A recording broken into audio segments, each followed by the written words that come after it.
All right, so what I discovered, I think pretty much everybody knows, but it's nice to put them in a video. It's about the map, countries, and how they change. And it's pretty much, for me, it was unbelievable. But the normal, let's say, the status quo right now in these political views is like maps don't change. That was a thing of the past. If something changed, say for a country gets in a conflict with another one and the borders change, that is like the end of the world, which is clearly not. So what I discovered is this is the world right now. As you can see it, if you go on Google Maps, you're gonna see the countries, the borders, the names, cities, whatever you want. See, especially in Europe, looks like this. Historical map here, it's pretty laggy one, I would say, recently. I don't know why, but you can see if you go back, things starts to change, especially from the map perspective. Look at this. When we have the Soviet Union, a lot of countries was part of the Soviet Union, and now we have fewer countries in the world than we have today. But going even further back, as you can see, something interesting happened, and I'm gonna show that in numbers even better. But judging on the map, as you can see, the much we go back, the less country we have. I mean, this is Europe back in 1881, and you can see very fewer countries than we have today. But let me show you that in real numbers. Let's call it like that. So here again, like I said, I don't know what's happening with even the Google Chrome right now, but it's lacking as hell. So this is the 2020. Probably the 2025 still not done yet, but it's pretty much the same. So 2020 we have 7.8 billion people in the world and roughly around 200 countries, 201 to be more exactly, according to the Wikipedia again. They have like, probably they don't include all the territories or stuff like that, but or maybe they do, but that's not exactly a concern because we have a relatively rough number, let's say around 201 countries. Non-UN members are making it with a cross. I have no idea why they make it with a cross, but we have a few, which like Taiwan is the most populated country that is not part of the UN apparently, if you are interested in those data. And you can see then Hong Kong, so pretty much, let's say in Chinese backyard. State of Palestine is not, Puerto Rico is not, Réunion, I think it's part of the French. We made that video a long time ago. So relatively around 200 countries. Look at this, 2015, go back 5 years, 7.3 billion people in the world, and we have 198, so just a few less, not much, but it's a trend. 2010, around 6.8 billion people in the world, and we have 198, so not that much change in that time. 2005, 6.4 billion people, and by the way, the population absolutely exploded. We're gonna see in a second. We have 230 countries, so now we have even more back then, but it's probably because they include more territories. As you can see, they have from New Zealand, from UK, but again, pretty roughly the same. 2000, 6 billion people and 230 countries and territories also. 1989, coincided with the Soviet Union, by the way. 5.2 billion people in the world, and we have 170 countries. Okay.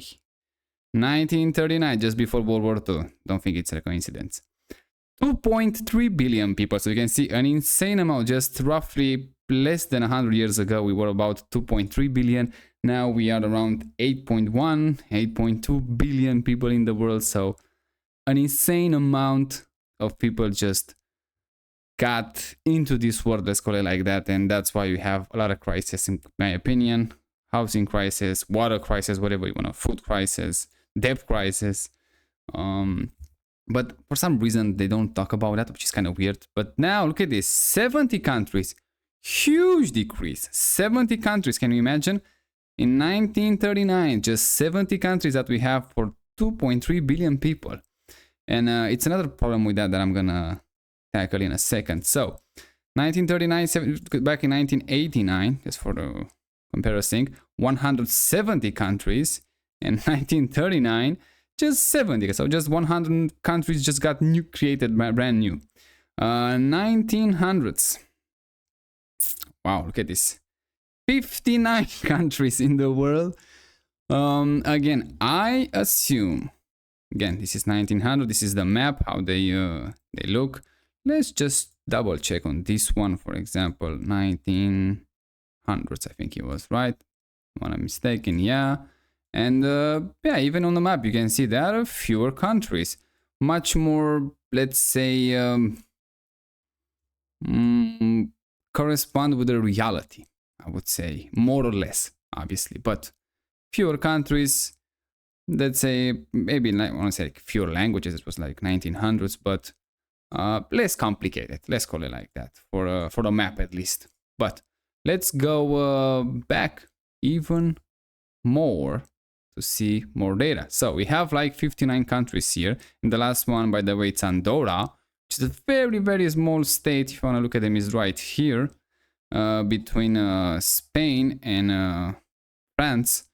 So kind of interesting history, I would say, just by being present even back then with 6,000 people. Not that many, but yeah, keep in mind 1.7 billion people just roughly around 125 years ago, around that. Just 1.7 billion. So you can imagine, if you have like a scale or at least a number, see how much people multiply them with what insane rate.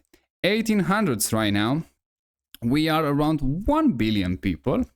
Pretty nice round numbers. Pretty soon they say gonna be like 10 billion, so 10 times more in this like 200 years, 300 years, something like that. Which is, again, insane in my opinion. But again, that's just me. How many countries? 51 countries, and Andorra still exists with 2,600 people. So yeah, that's pretty interesting. And San Marino and Liechtenstein, those small states, even Qatar, and Kingdom of Tahiti also. It's interesting how they managed to have such a rich history, in my opinion, even from back in the United States of America, 5.5 million people only. And from the Western world, the British Empire was like 50 million people. This probably is India, yeah, with 116 million people, which is insane even for them. And Queen China is like 300, absolutely insane, 300 million people. So roughly around 1 billion people in 1800s. Let's go on the map for a second. Let's see how the map used to look like in 1800s. Oh, just a bit too much. Let me go a bit exactly. Let's just have like a really good idea. So, a lot of the countries didn't even exist back then that they have today. They don't even appear on the map. Let's call it like that, which is even more interesting. United States, it wasn't exactly a full, as we know today. New Spain was pretty much a main part of the United States that we have today. They also have the Russia in Alaska. Canada wasn't the full on the map. Africa not even close. Australia the same. But it's interesting to see the idea. Look how world used to look like. And keep in mind the population in that time period was around 1 billion people. So also keep that in mind. 1700s. Look at this one. See, it's just 100. Look at this insanity. In 100 years, you go for roughly 700 million people to, I won't say double it, but to over a billion, which is, even for them, it's insane. And this is the map that they show us. Back then, again, the main population, it was, oh, look at this, in India and Pakistan now, and then China, Queen Empire on the second place. Ottoman Empire, they done pretty good in that timeline, probably because they have like the most land that they control, let's say, in this time. Holy Roman Empire, 27. The British Empire didn't even exist back then. Really, it's just, let's say, narrow to the British Islands. But look at this, you don't even have a number for the state anymore, but you can see there are not that many. It's 1, 2, 3, 4, 5, 6, 7, 8, 9, 10, 11, 12, 13, 14, I guess, 15, 16, 17, Nepal, 18, 19, 20, 21, Ethiopia, okay, 22, 23, 24, 25, 26, 27, Switzerland, 28, 29, 30, 31, 32, 33, 34, and 35, if you want to count them too. 35 nation, roughly. Of course, back in those days, there were a lot of tribes, as you can see that even on the map. Even the full map wasn't fulfilled. But it gives you a rough idea how we used to be and where we are tonight. We are today. And this is like the percent of population that any empire, dynasty control. Let's call it like that. What else can you see? 1600s.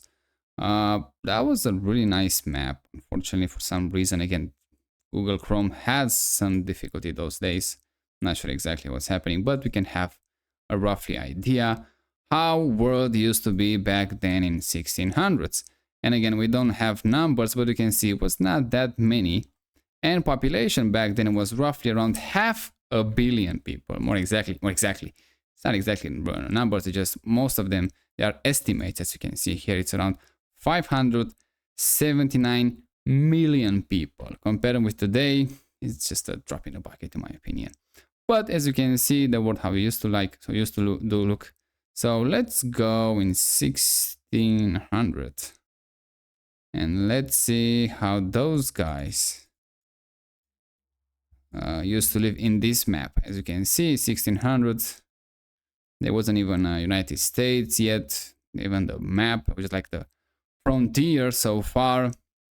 We have the New France there. We have the British England, even an empire yet. The Ottoman Empire, pretty decent. Principality of Wallachia, that's my country there. Switzerland, pretty constant, I would say. I mean, like, they're pretty much the same border map. I think they have here, they appear, I'm not sure. You can probably like very few people living there. So let me just check anyway. They don't even appear on this map, unfortunately. China, Cambodia, Papal State, I don't think they are them. So yeah, although they have on the map here, it's Old Swiss Confederacy. I don't see them here. But yeah, roughly, I don't think they were that many. Iceland, man, that's pretty good. Habsburg monarchy. Polish, Kingdom of Maroon, that interesting. Kingdom of France, pretty interesting. The Ottoman, Iberian, oh, Spain was pretty good back then. Ooh, maybe it was part of the Holy Empire of the Romans, but I'm not sure about that. But anyway, there is a high chance there would be.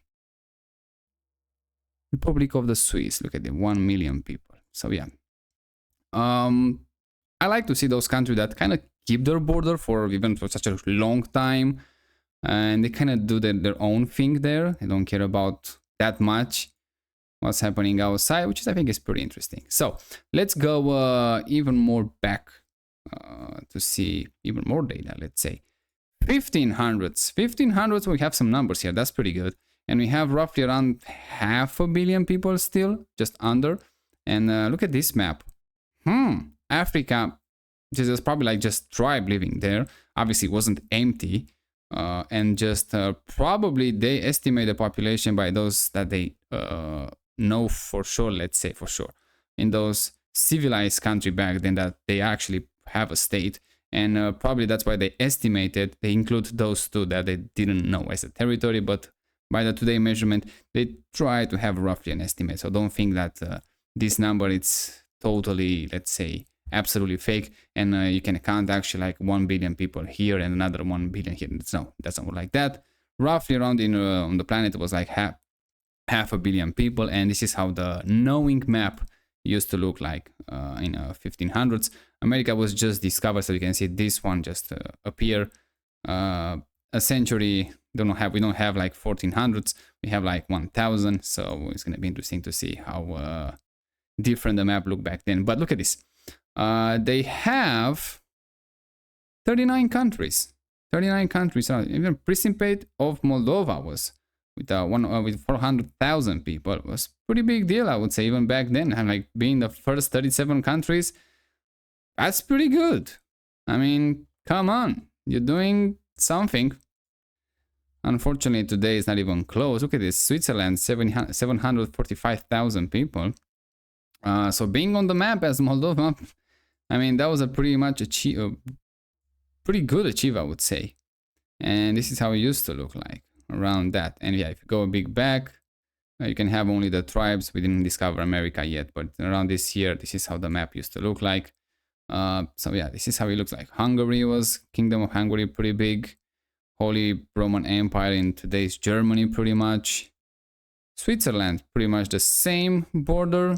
They're doing pretty well. And outside, yeah, Australia, we don't even know they existed. New Zealand, the same. Parts of Russia was like tribes and bears, whatever they have there. But the idea is 39 countries with half a billion people around that. Pretty interesting. But look at this, year 1000, just 1000 years ago. I know when I say 1000, it seems like a lot, but it's not exactly that much. On the historical scale, it means something. On the geological scale, absolutely nothing. And on the universe scale, the human race never existed.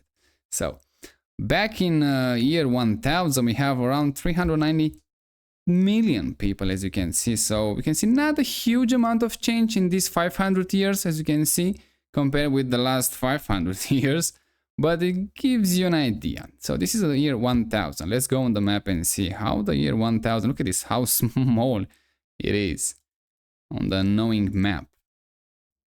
This is the year 1000.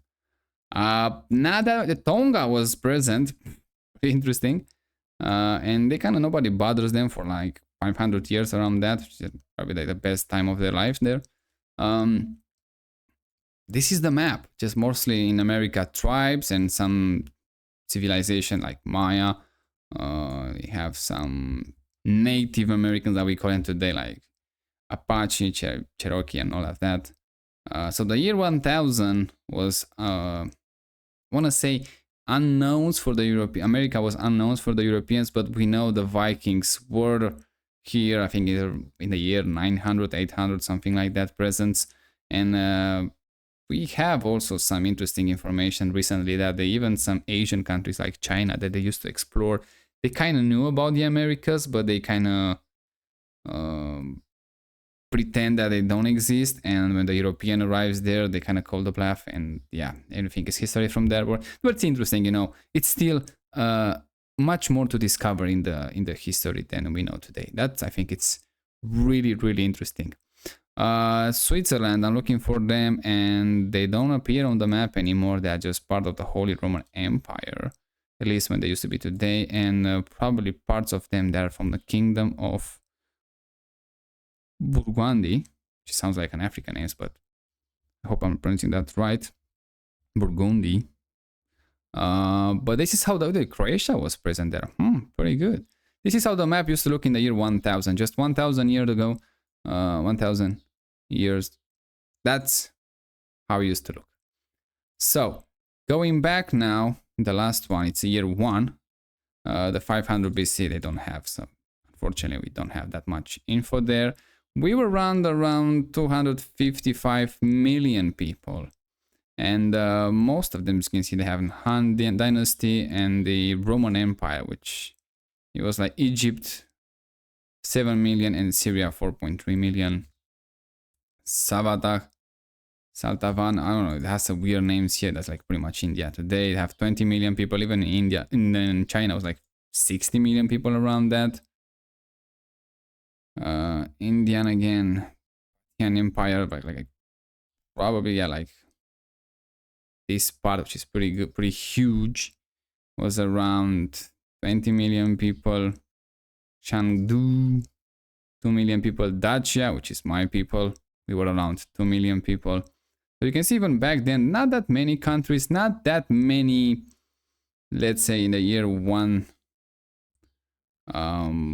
civilization, let's call it like that, although it's a bit rough. I don't exactly consider that. If an uncivilized country, if you are a country, people, if you just don't have a centralized state, which it's interesting that we should discuss more about that in the future. But yeah, Dacia, this is where my people used to live. I mean, I'm living here in Romania today, so as you can see, their history is very rich, even from the year 1, which is pretty interesting, with like the battle with the Roman Empire and and all the good stuff that we have even back then. But look at the map. This is how the map used to look like in the year 1.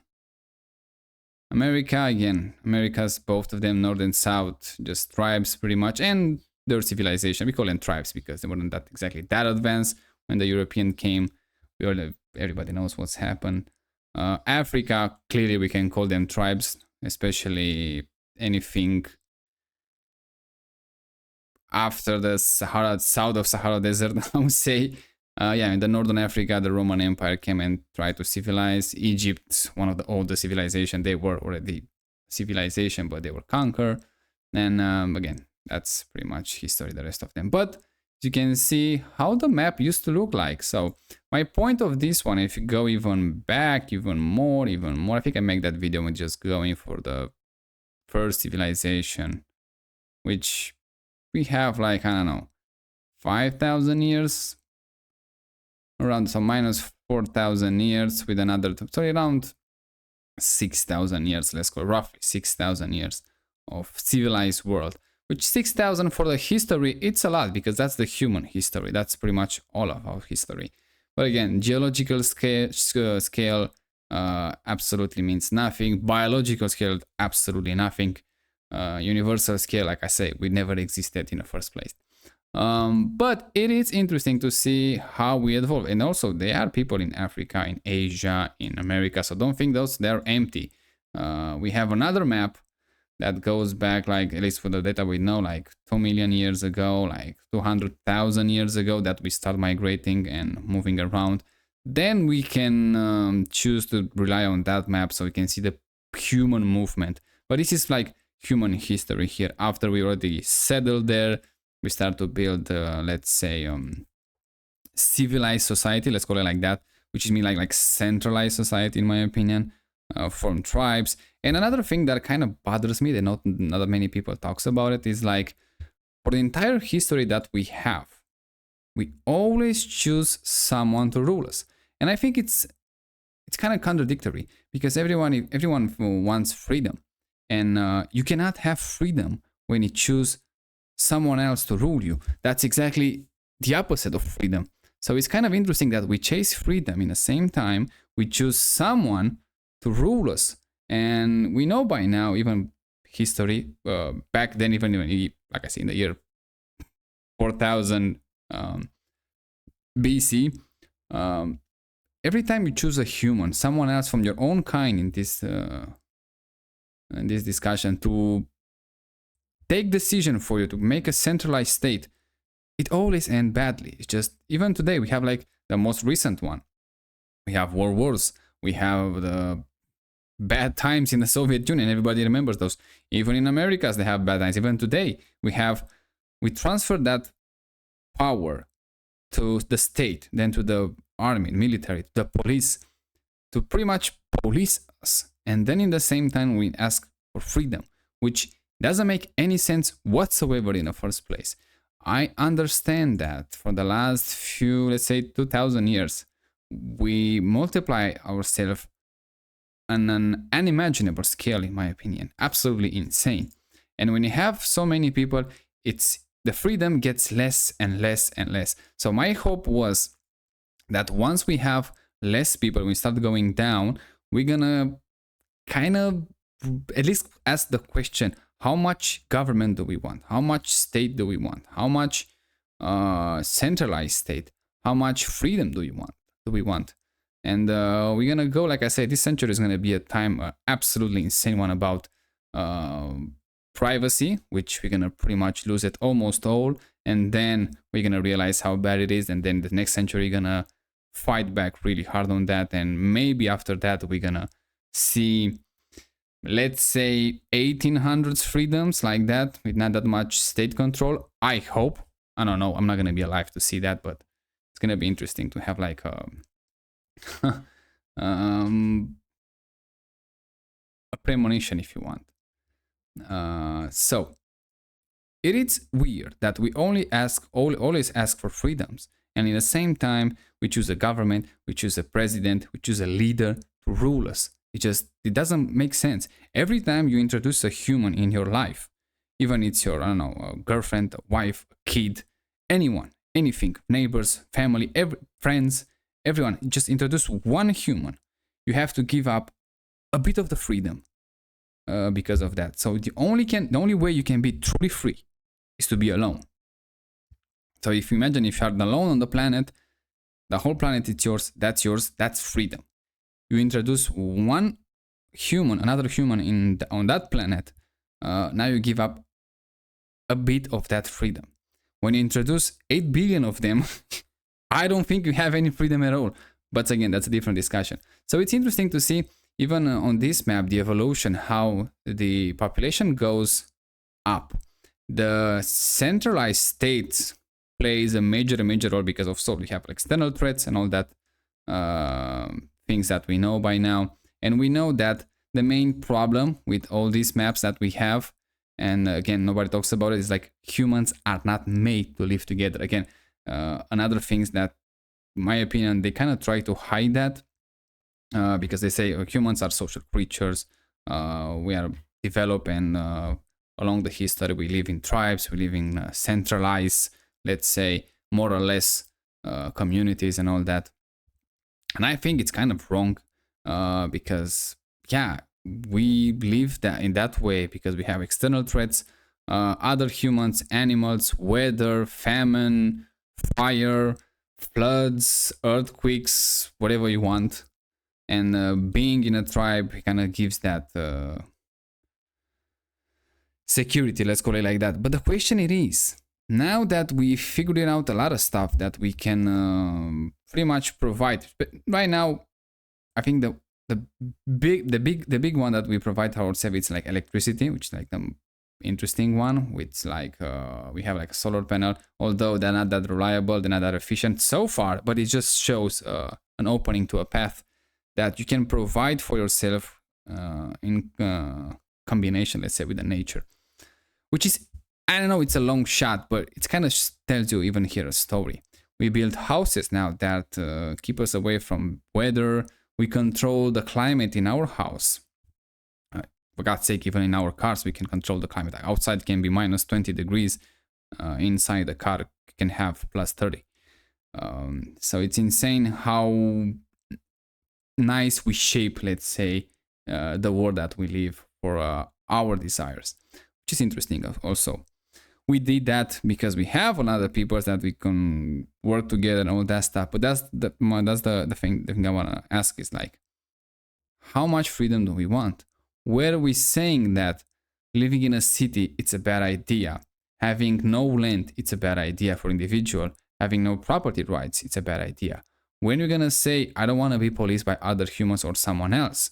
When we're gonna say, I don't want that I'm driving my car and some guy in the uniform, because he got the license to kill, can stop me on the side of the road and do whatever he wants with me.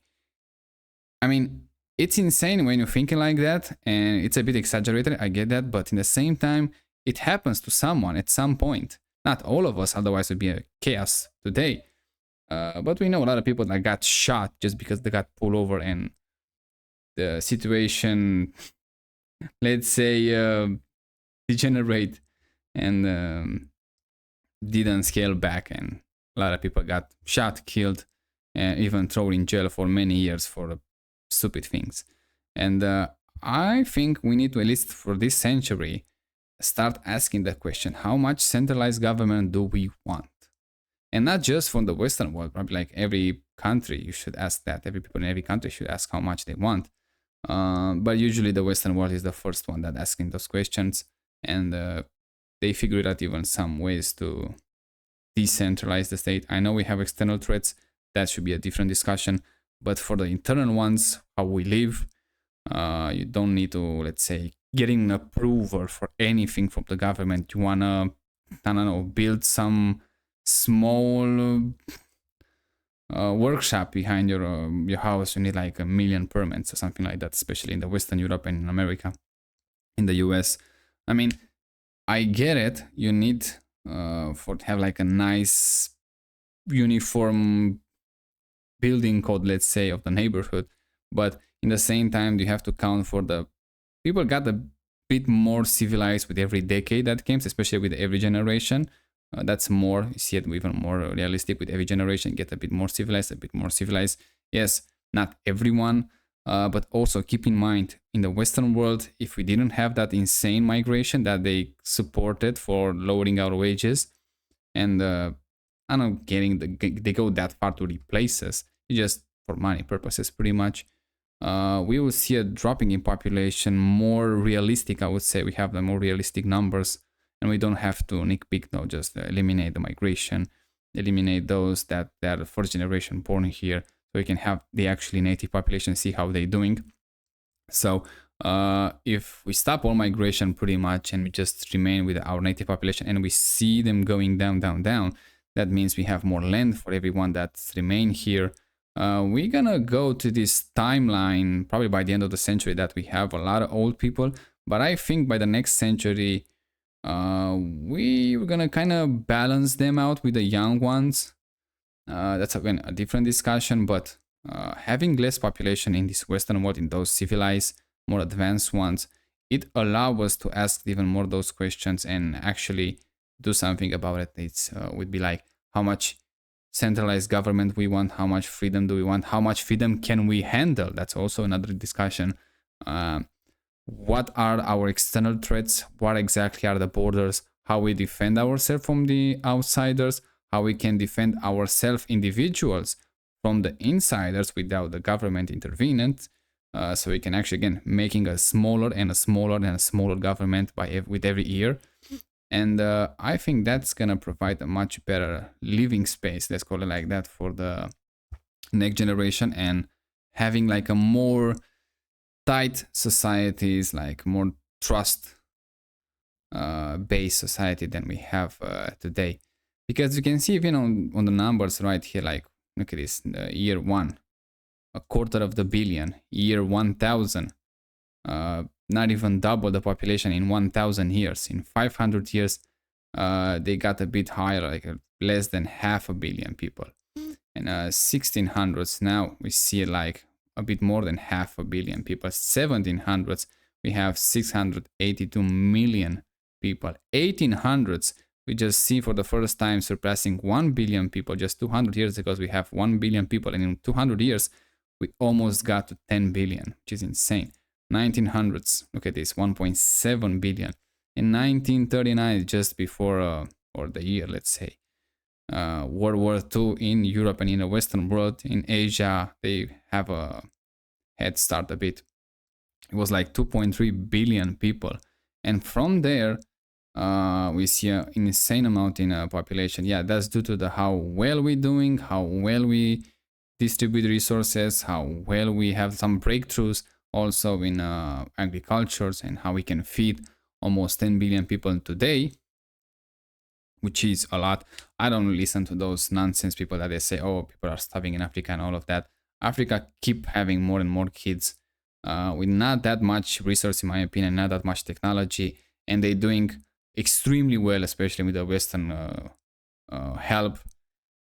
If they didn't have the Western help and even the Western technology, they will be much more famine than they are today. So they're doing very well for what they have, in my opinion. It's just they don't appreciate that enough. But look at this, 2.3 billion in 1939, and we go to the bloodiest war of the old times, and now in 1989, just before the fall of the Soviet Union, Now we have 5.2 billion people, and 2000, 6 billion people, 2005, 6.4 billion people, 2010, 6.8 billion people. Look at this, 2015, 7.3, 2020 in the pandemic year, we have 7.8, and now 2026, we are around 8.1, 8.2 billion people. And they say, I don't think we're gonna reach exactly the 10 billion mark, so we're gonna be just a bit behind it, under that, like probably like 9.7, 9.8, something like that. And then we're gonna see some decrease in population, which it's very welcome when I look into those numbers. Probably my hope is like in the next 200 years after we hit our limit, let's say in a human population. So in the, let's say in the year 2300s, something like that, we will have back the population of the 1 billion people like we have in 1800s, maybe even faster than that. We need 200 years to go from 1 billion to 8 billion.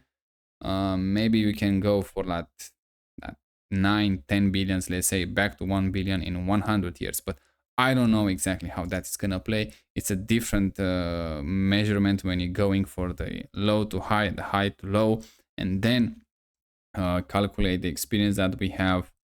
And also it's just like 100 years. It's happened a lot in those 100 years. The world is not gonna be the same, but in the same time, we need a bit more time for a civilized society to form and ask those questions. How much? Because the main reason that population is going down, first of all, is like we kind of realize that was insane to multiply themselves so much, especially in the Western world. Realize that in the last 200 years is not sustainable. We don't want that many people. We need much more space and land, and we don't want to live in the cities. So for us, we kind of realize that, okay, that's insanely high. We need to go down. And probably right now in the Western world at around 1 billion people, roughly that. So going down from 1 billion to 100 million is going to be a huge step, but you're going to have a huge benefits from us. And I don't believe that they say, oh, lowering the population is the disaster for the economy. No, it's not. It's actually good. They just don't see it that way because they want to squeeze everyone for everything that they have. So with the automation and robots, pretty much we're going to fix a lot of issues that we have today. Like I say, the main issue is going to be what is the purpose on our planet here, what we're doing here, what we can do more to advance the civilization, and we're looking for the next frontier, which is going to be space, obviously.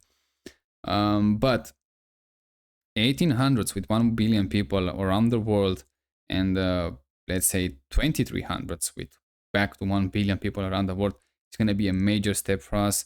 If we can realize, if we can do that in 22nd hundreds, I think they call it 2200s. So just 100 years from now, 100 years, maybe almost 150 years, let's call it like that, 150, 170, to go back down to 1 billion people. Those 1 billion people, they're gonna have an insane amount of wealth, and they're gonna live way different than we live today. The main question is gonna be how those idiots used to live in those cities that like looking even the pollution and how bad the life it was, and they used to work for money for things. That's absolutely insane. Unfortunately, none of us probably are gonna see that life. We're gonna start to see like some sort of a basic income, they're gonna call it, but I'm not sure exactly how that is gonna go, because like I say, probably in the near future it's gonna cost much more resources and money to sell things than just give it away. So, but again, has to go hand in hand with lowering the population. Once the elite is gonna see that, you're gonna see a lot of mass deportation, let's call it like that, from the Western world, from everyone who came after probably the fail of the Soviet Union, I would say, or before they start this globalist movement. Who knows, maybe everyone who came after 1950s. I don't know, just some numbers, but they will have an interesting way of doing things in the future, when once they realize that less it's better. and they wanted to, let's say, protect the culture and tradition and language that we kind of fight a lot a long time ago, and we're still fighting to have them, to keep them, cherish them. So that's a brief, I would say, history. Just have some numbers and some ideas how we used to be, how we are, and how we think we're going.